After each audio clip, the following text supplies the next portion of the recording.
I have to say that we were a little disappointed in the reaction of the Colombian government, which apparently expressed heartfelt condolences on the loss of lives in Pakistan after the Indian strikes, rather than sympathizing with the victims of terrorism.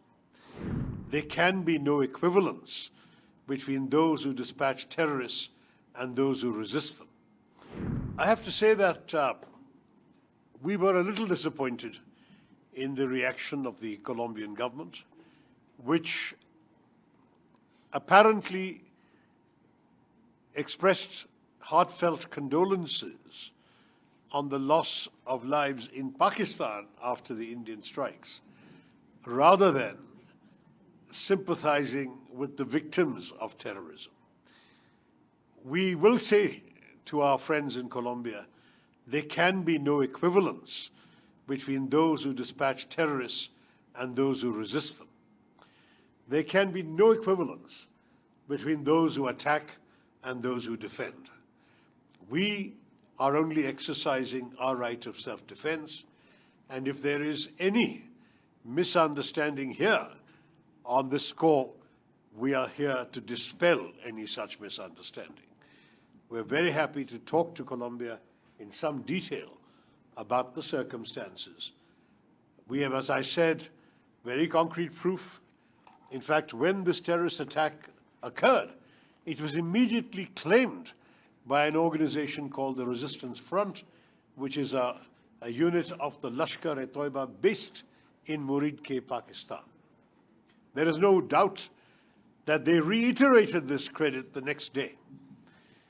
It is only after their handlers realized the damage this could do that they then deleted the claim 2 days later. But the claim has been made. There is no doubt as to where this came from.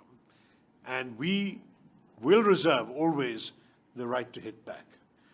Just as Colombia has endured many terror attacks, so have we in India.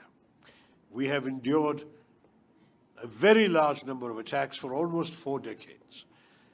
Frankly, it is now very well established that Pakistan has been breeding the monsters of terrorism for a very long time for their own purposes.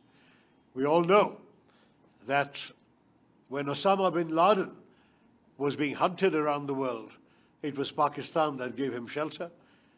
The Americans found him in a safe house in an army, near an army base in a cantonment city. In other words, they found him and killed him, the world's most wanted terrorist, in Pakistan, a country which sadly has incubated terrorism for some years now, for at least 4 decades now.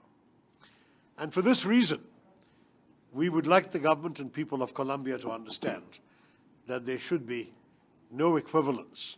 Lives lost may be lives lost, but the lives lost in India were those of tourists, of civilians, of nuns, of worshippers, of ordinary people. The lives that were lost in Pakistan were the lives of terrorists, well-known terrorists. There is a difference. On your second question as to where the damage was done this time overwhelmingly in the states bordering Pakistan, that is in Jammu and Kashmir. Also, I think they might turn this off, the sound is not right. Also in 1 or 2 districts of our neighboring state of Punjab, which is right next door to Pakistan, and to somewhat lesser extent in the state of Rajasthan. In other words, the Pakistani shelling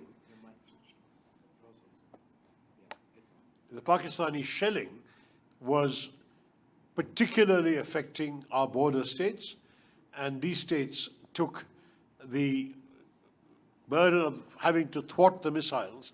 But we were well prepared to defend these states. These are our border states. We defend them well, and we were able to prevent any significant loss of life. There was some property damage, considerable property damage in some places.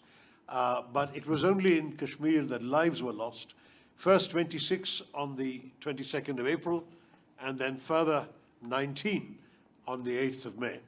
And that is, for us, 45 lives too many. There are still 59 people in hospital, or they were when we left India a week ago. It's a very, very serious situation. There was also, I would say, my friend, an intention on the part of the terrorists to provoke a negative reaction in India against our brothers and sisters from the Muslim community. The terrorists specifically asked if people were Hindu or non-Muslim before shooting them dead. There were 25 Hindus, one of them from Nepal, and one Christian who was shot dead. In addition, of course, the shells killed Sikhs and Christians as well. But I say this to you that India very proudly stayed united. There were some brief moments of anger, as you can understand, in every society, but very quickly India rallied around the unity that is embodied in our country's constitution and the national flag, and we stayed as one voice. I should have mentioned at the very beginning of my remarks, let me do so now, that my colleagues and I represent 5 political parties in India, we represent 7 different states in India, and we represent different languages, different religions. We have 3 religions amongst the 7 of us. We are truly reflective of the diversity of India, whether it's linguistic diversity, political diversity, religious diversity. But we are united in the message we have brought to you in Colombia.